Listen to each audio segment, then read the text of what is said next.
नमस्कार. श्री स्वामी समर्थ. तर 28 नोव्हेंबर या दिवसापासून आपल्याला गुरुचरित्राचं पारायण सुरू होत आहे.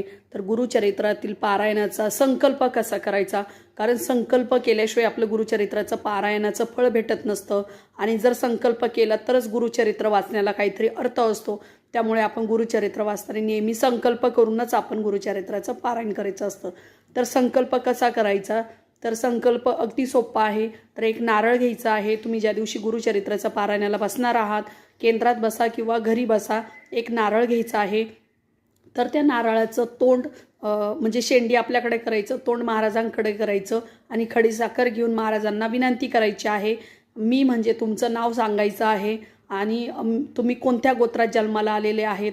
जर तुम्हाला गोत्रच माहीत नसेल तर तुम्ही असं म्हणा, मी कश्यप या गोत्रात जन्माला आलेले आहे आणि तुमची जी इच्छा आहे त्यासाठी मी, म्हणजे तुम्ही असं सांगायचं की मी या इच्छेसाठी मी हे पारायण करत आहे.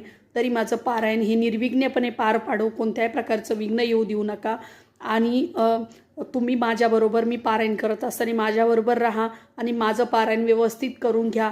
तर हे पारायण केल्यानंतर तुम्हाला नक्कीच, तुम्ही असं संकल्प केल्यानंतर महाराज नक्कीच तुम्हाला प्रचिती देतात आणि तुमचं पारायण हे सफल होतं. कोणत्याही प्रकारची अडचण येत नाही आणि तुमची इच्छा पूर्ण होतात.